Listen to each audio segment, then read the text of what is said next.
నమస్తే టిఆర్ నిజం. నేను మీ రమేష్. ఈరోజు మార్నింగ్ న్యూస్కు స్వాగతం. వివిధ పేపర్లను ముఖ్యాంశాలను ఒకసారి మనం చర్చించుకుందాం. ఎందుకంటే అన్ని పేపర్లను ప్రధాన వార్తలుగా వస్తున్నాయి, కానీ సమస్యలుగానే ఉంటాయి. దానిపైన అధికారులు ఏం చేస్తారో అర్థం కాని సందర్భంలో ఉన్నది. ఇప్పుడు ఇంకో విషయాన్ని చూసుకోవాలి. ప్రభుత్వంలో ఉన్న ముఖ్యమంత్రి గారు ఆర్థిక పరిస్థితి లోటు ఉన్నది. ఆర్థిక పరిస్థితి లోటు ఉండడం వల్ల ఈ సమస్యలు వస్తాయి, ఆర్థిక పరిస్థితి మెరుగుపడాలి అని చెప్తా ఉన్నారు. కానీ హైదరాబాద్ లాంటి మహానగరంలో జిహెచ్ఎంసి పరిధిలలో కొన్ని జరుగుతూ ఉన్నాయి. ఈ అక్రమ నిర్మాణాలు అనేటి విపరీతంగా జరుగుతూ ఉన్నాయి.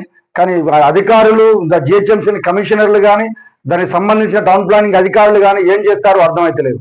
అంటే వాస్తవానికి ఏంటంటే ప్రభుత్వానికి రావాల్సిన, ఇప్పుడు మామూలుగా వాళ్ళు పర్మిషన్ తీసుకున్నది G+1 G+2, కానీ 5 అంతస్తులు 6 అంతస్తుల నిర్మాణం జరుగుతున్నప్పటికీ కనీసం అధికారులు ఏం చేస్తారో అర్థం కావట్లేదు. ఎందుకంటే మీకు ప్రభుత్వానికి రావాల్సినటువంటి ఆదాయాన్ని ఇప్పుడు వాళ్ళకి రాకుండా గండి కొడతా ఉన్నారని చెప్పేసి అంటారు. దీనిపైన దానికి సంబంధించినటువంటి పై అధికారులు దీనిపైన దృష్టి పెట్టాల్సిన అవసరం ఉన్నది.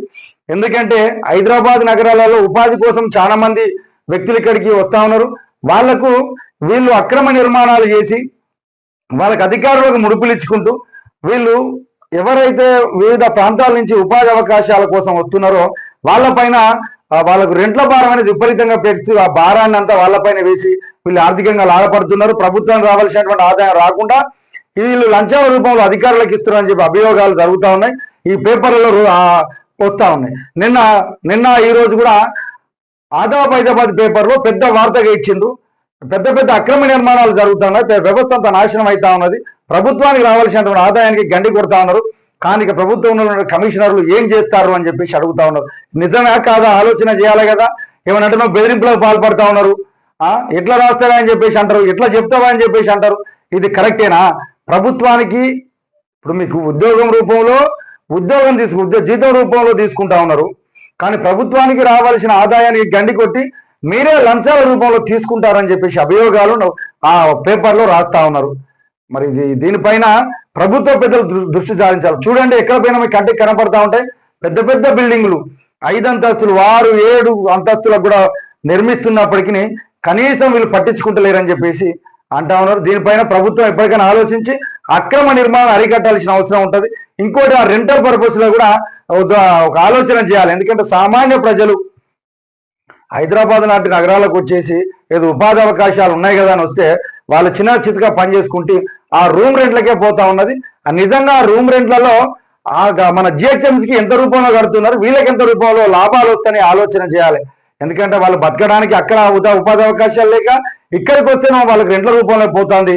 కాబట్టి దీనిపైన కూడా ఒక నియంత్రణ తేవాలని చెప్పేసి టిఆర్ నిజం నుంచి ప్రభుత్వాన్ని అడుగుతాను సార్. ఈ అక్రమ నిర్మాణాలను అరికట్టడంలో మీ వంతు పాత్ర చేయాల్సిన అవసరం ఉన్నది. లేకపోతే మీరు ఉద్యోగం చేసేందుకు ఆలోచన చేయాలి. ఇంకోటి ఏంటంటే మన ముఖ్యమంత్రి గారు నిన్న విద్యా వైద్యానికే పెద్దపీట వేస్తామని చెప్పేసి చెప్తా ఉన్నారు. విద్యా వైద్యానికి పెద్దపీట వేస్తామని చెప్పేసి చెప్పడమే కాదు సార్, అది 100 పాళ్ళు ఇంప్లిమెంటేషన్ చేయాల్సిన అవసరం మీ పైన ఉన్నది. ఎందుకంటే ఈ రోజు ప్రైవేట్ స్కూళ్లకు ఎక్కువ మొత్తంలో పర్మిషన్లు ఇచ్చుకుంటూ గవర్నమెంట్ విద్యా వ్యవస్థను మారుస్తామంటే ఏ విధంగా సాధ్యపడుతుందో చూడాలి. మొన్న ఆకునూరు మురళి గారు కూడా ఒక ప్రెస్ మీట్ పెట్టి చెప్పింది, ఈ రోజు ప్రైవేట్ విద్యా వ్యవస్థను ఆపు చేస్తేనే గవర్నమెంట్ విద్యా వ్యవస్థ బాగుపడుతుంది తప్ప లేకపోతే ఎట్టి పరిస్థితుల్లో బాగుపడదు అనేది సందర్భాన్ని ఆయన కళ్ళకు కట్టినట్టు చెప్తా ఉన్నాడు. మరి ఇప్పుడు దానికి విద్యా వ్యవస్థను మార్చాలని చెప్పేసి అంటారు, డ్రాప్అవుట్ లేకుండా చూడాలని. ఇది మంచి ఆలోచన సార్. ఇప్పుడు 10th అయిపోయిన వాళ్ళను ఇంటర్మీడియట్ దాకా కొనసాగించాలి.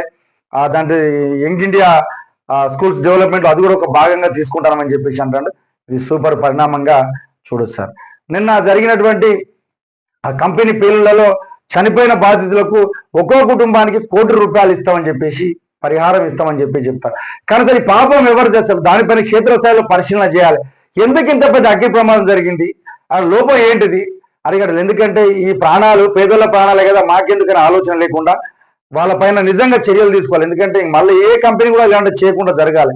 అక్కడ ఏమేమి అట్మాస్ఫియర్ లేదు, ఎందుకు జరుగుతా ఉన్నది, ఆ లోపాలు ఏ విధంగా ఉంటాయని చెప్పేసి మరి ఎందుకంటే పేదల ప్రాణాలే కదని ఏదో వాళ్ళ ₹1,00,00,000 ఇస్తారని చెప్పేసి చేతులు దులుపుకోకుండా ఖచ్చితంగా దానిపైన క్షేత్రస్థాయిలో పరిశీలన చేయాలి. అసలు అంత పెద్ద ప్రాణాలు పోవడానికి కారణం ఎవరు అనే ఆలోచన చేయాలని చెప్పేసి టిఆర్ నిజం నుంచి ఆ ప్రభుత్వాన్ని చిన్న విన్నపాన్ని తెలియజేస్తాను సార్. ఎందుకంటే చాలా సమస్యలు ఉన్నాయి. ఆ సమస్యలను ప్రతిరోజు వెలుగు తీయడానికి టీఆర్నిజం సిద్ధంగా ఉన్నది. ప్రతిరోజు అక్రమ నిర్మాణాల పైన చేయడానికి మేము సిద్ధంగా ఉన్నాం. దాన్ని కూల్చేటువంటి బాధ్యత మీ దగ్గర ఉన్నదా ఆలోచన చేయాలని చెప్పేసి టీఆర్నిజం నుంచి ఆ అధికారులను కూడా డిమాండ్ చేస్తాను సార్.